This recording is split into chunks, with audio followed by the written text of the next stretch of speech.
Hello everybody, welcome back. It is me, your old pal Orpheus, with another edition here of Orpheus Plays, although this would go more into the Madness and Mayhem podcast. I'm just not doing it with my regular studio setup. Here in the VR, Oculus, Meta, whatever universe here. This is the Alpine Lodge, I think it's called. I always like to hang out in this one because it's just kind of serene and it's nice, and we get to have a little fireside chat. We got our fire over here, we got our little resting area, and we're just chilling out. So today I want to talk to you about something that I've been dealing with and most of my life, if not all of my life, and it's probably something that a lot of you deal with as well, and that is depression. I am bipolar, but I have something called schizoaffective disorder, which is bipolar plus schizophrenia. If you haven't seen some of my videos, I do hear music 24 hours a day. It is something that I've had since I was about 8 years old. Yes, I hear music all the time, including right now. The Green Day song Minority is now going through my head. There you go. Sorry about that being in your head now for the rest of the day. But I wanted to explain kind of how bipolar disorder is what they used to call manic depression, okay? Which means that you swing from mania down to depression. Now, mania is rushing thoughts, you have tons of energy, you don't need a lot of sleep, you are really, really hyped up, you get really hyper productive, you do all sorts of stuff that you want to get done. You're like painting the walls and going outside and power washing the deck, and you want to make sure that the car is tuned up, and you want to go over there and you have some great new invention ideas that you're going to take care of and everything. And you just do tons and tons of stuff. And then there's the depression side. We're all familiar with what depression is. You feel like crap, you don't have any energy, you don't want to do anything, nothing seems fun anymore. And so the thing about bipolar disorder or manic depression is you swing from one to the other, okay? So if you're looking at it on a wave, you've got those waves that go up and down. You got your baseline, and you go up and down along that baseline, and that is the manic depression. You go up, you go down. And sometimes they last a couple days, sometimes they last a few weeks, and sometimes they can last a couple of months. And so they can also coincide, obviously, with what's going on in your life. For example, I'm going to go into my own example here, which is why I'm actually making the video. I had COVID a while ago, and before that, I had some problems. I had to get an appendectomy, an emergency appendectomy. They took out my appendix. And while that was great, I had to recover from that, and then I went right into getting COVID a couple months later. And so now I've had that long COVID thing. So I'm feeling, the down and the brain fog and everything on top of the brain damage that I have, which also during the mornings a lot of the times makes it so I don't really have all of my mental faculties. Sometimes I can't talk correctly. Sometimes I'm just really slow. And so I went into that. I got COVID, and then I got long COVID, and then I got a cold on top of that. And things have just been really stressful lately. And so I gotta be honest, I give you guys the good with the bad here. I play a lot of the games, and they're fun, and yay, Blade and Sorcery and everything, and I tell you crazy stories about my life, but there's also that other side of me that not a lot of creators here on YouTube or on the internet in general are going to share with you. Yeah, sure, they'll tell you stuff about, they've had something rough going on in their life, or, I had a loss in my family or something like that. But not a lot of them talk about how they may be affected in everyday life by, something like depression or bipolar disorder. And as someone who's lived with it my entire life, this is the part in the video where I'm going to talk about the disclaimer. I am not licensed or given any sort of authority in talking about psychology, psychiatry, social work, counseling, anything like that. I don't hold a degree. I don't hold any sort of, piece of paper on the wall that says that I have anything going for me in terms of that. I have degrees in other things. I do not have anything in terms of psychology. So anything that I say here should not be necessarily taken as advice. You may or may not have the same things going on or what sounds like the same things going on in your life. But if you have any questions about anything beyond what you get out of this video, please go talk to a mental health professional or a medical professional in general. They can do amazing things to help you out if you have questions and or problems. If you feel overwhelmed, go ahead and get yourself some help. You can always do something. There's a lot of resources available. I do post this at the end of my videos where I address some mental health issues. You'll see it in a paragraph at the bottom. There's some great advice on the bottom to how to get help if you need it. So, let's go on. When it comes to depression, it's something that I like to share with people occasionally because, like I said, everyone has these two parts. Everyone has these parts that you feel great and you feel like crap. Well, how do you know if you have depression? How do you know if you have bipolar disorder and you're not just a normal people going through normal life? Because I always like to say you have two types of people, right? You have fucked up people that encounter normal things and fucked up things in life, okay? And then you have normal people that encounter fucked up things and normal things in life. Now, what am I saying is normal? Who knows, okay? We don't know what normal is anymore. We just kind of know what outside of that norm is, okay? We can kind of tell when there's, a circle of normalcy in society where you follow the basic rules, you pay your taxes, you don't hurt anybody else and stuff like that. You don't feel like crap every day. You're not anxious about everything all the time. And I'm not talking situationally here, okay? A lot of depression and anxiety and other things like that can be situational, which is, you got into a car accident and your girlfriend or boyfriend or your partner is injured. It's not serious, but they're in the hospital and there's going to be a lot of recovery, and now you don't have a car, and so now you might lose your job, and oh my gosh, all this stuff going on, and you might be depressed. Let's say you have a loss in the family, okay? Obviously, you're going to be depressed. Now, you can go and get help for that on a temporary basis. You don't have to go to therapy for the rest of your life because your Aunt Bernice died and you felt a little depressed about it for a few weeks. You can go to a therapist or your medical health professional and ask for a little assistance in getting through something like that. It happens all the time. But how do you know if that depression or that mania, what if you're a high energy person, right? What if you're someone who's always on the go? You're one of those hyper productive people to start with. How do you know if you have mania? How do you know if you have depression when you fall out of that, hyper productive thing? Maybe you're just going through a little bit of allergies, right? Or maybe you got a cold coming on or something and you feel, dragged down a little bit and bogged down. You feel heavy and kind of slow. How do you know that that's not depression? Well, it comes with, fulfilling the things that's in the DSM, right, which is the Diagnostic Services Manual. It's the thing that all the psychiatrists and psychologists look through in order to make their diagnoses. Don't worry, it's not anything serious, but what they do, it's mostly for medical cataloging, right? So when they bill insurance, they have to have specific things that they can list that, it comes up with a condition, which then they can bill a certain way, and then the medication that you're on, it's a long thing. The insurance companies medical stuff and insurance is horrible. It's very complicated and it's very overdone, and it can't be really simplified much, except to say that when you go to see a therapist, they talk to you and they make diagnoses based upon that, and then they'll give that a number that your insurance company wants, and it's all basically so they can standardize what people are talking about, right? So if you go see a therapist for a couple of years, you really click with them, but let's say you're moving, right? You can take your diagnosis list to the next therapist that you see, and there will be no confusion as to what's going on. as opposed to, like, let's say you have a friend that you're taking to another job and it's your job to tell them what to do.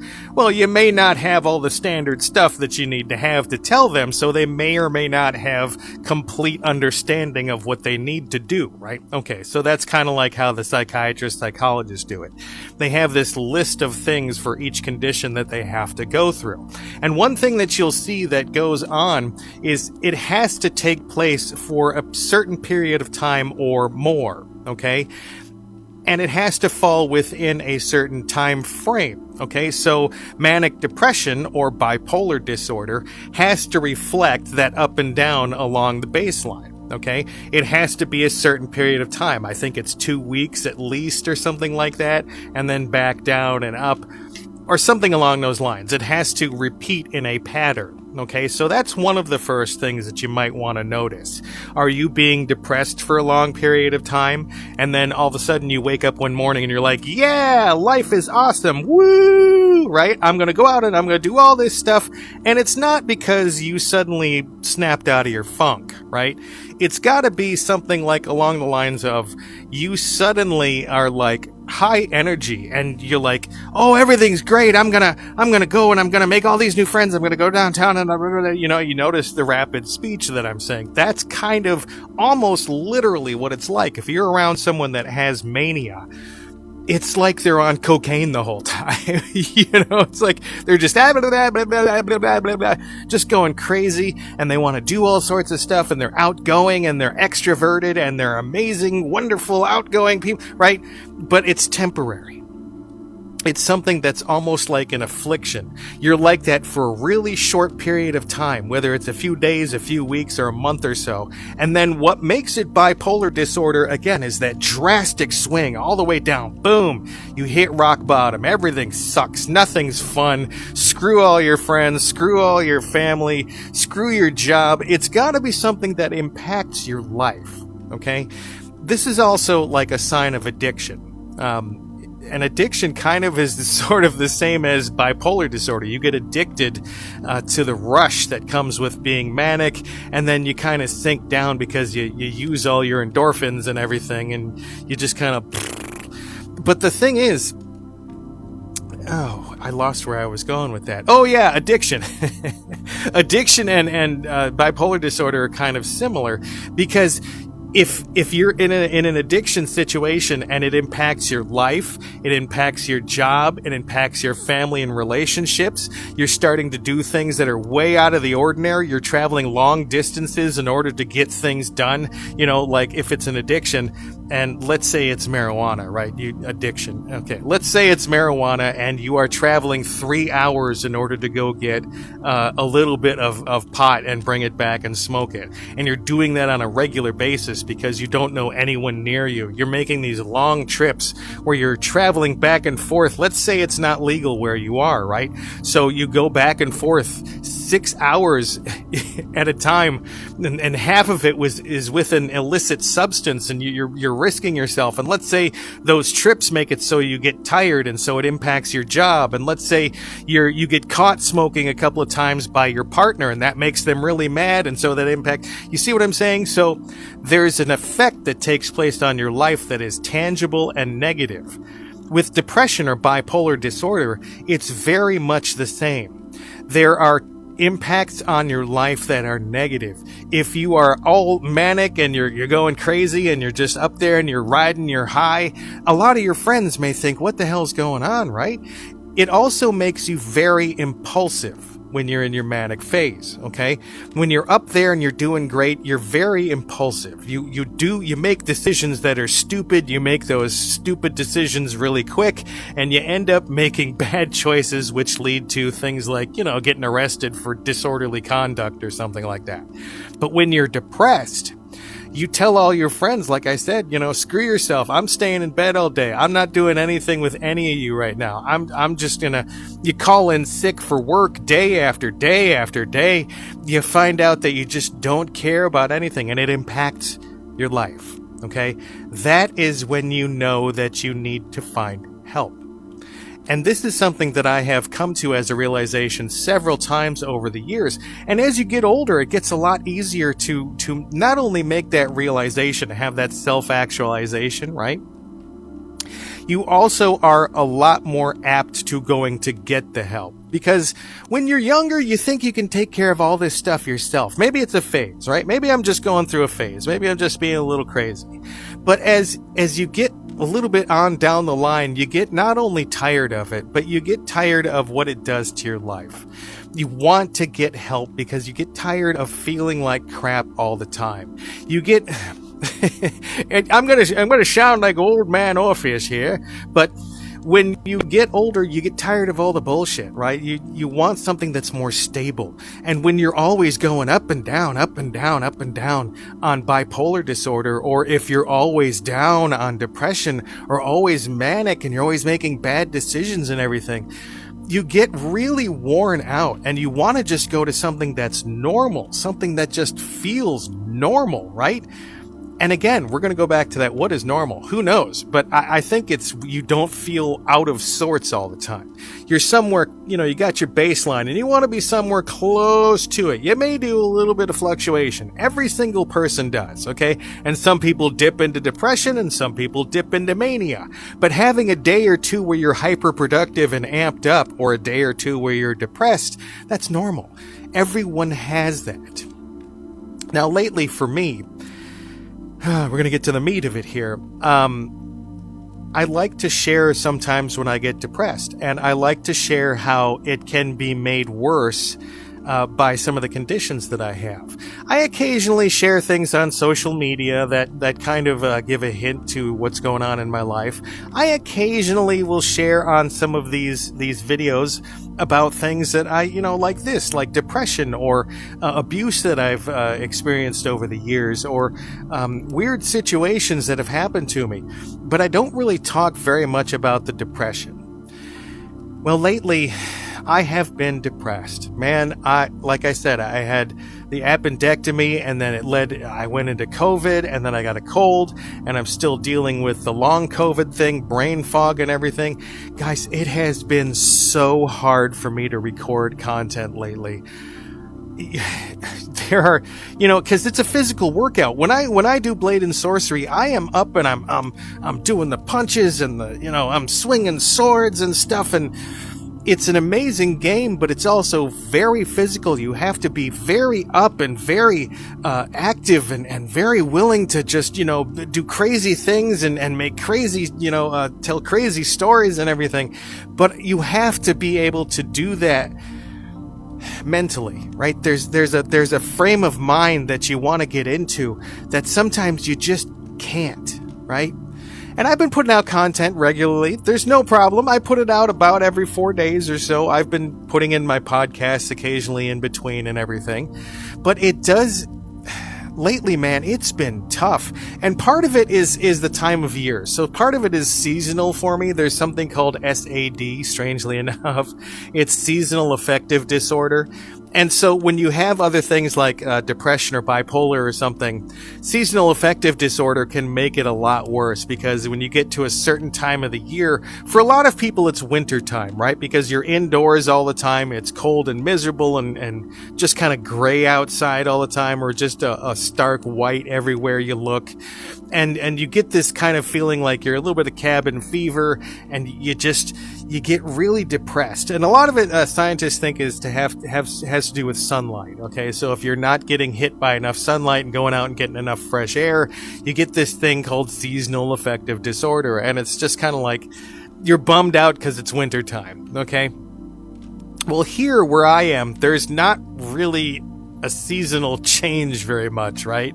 It goes from 120 degrees during the day to 95 degrees during the day at times. And sometimes it dips into the 70s during the day, right?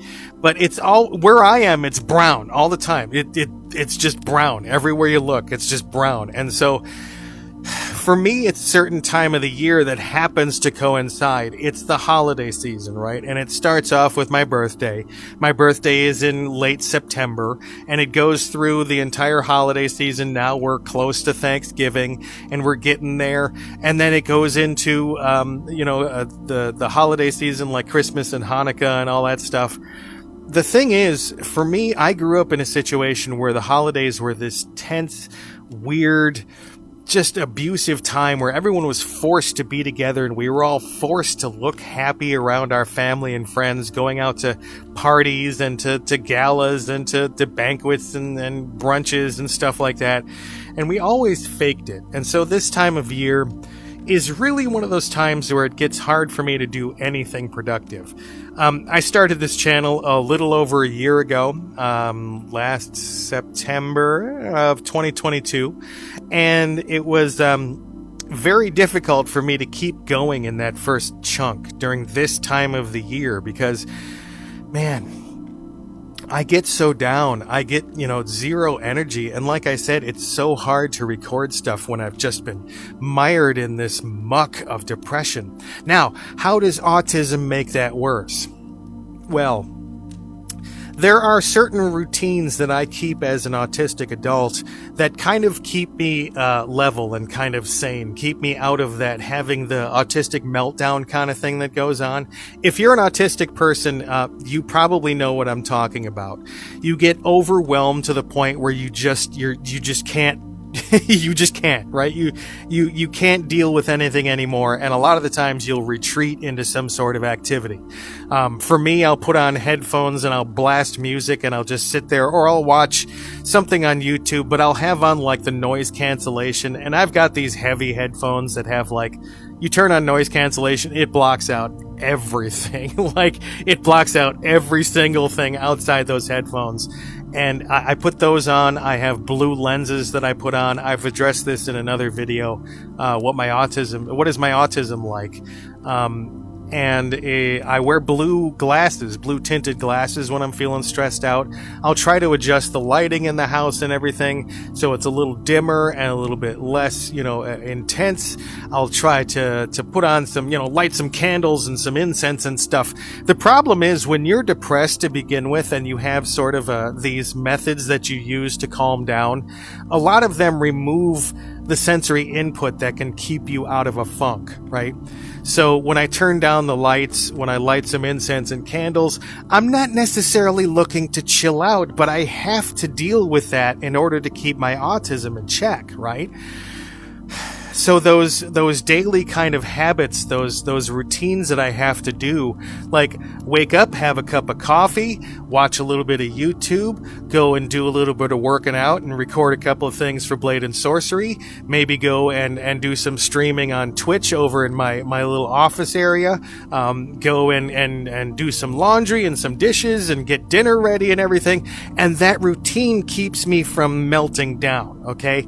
It keeps me from having that autism kind of just flash that makes it so I'm basically unbearable to be around. My wife just sometimes can't deal with me when I'm having one of those meltdowns because I'm all over the place, right?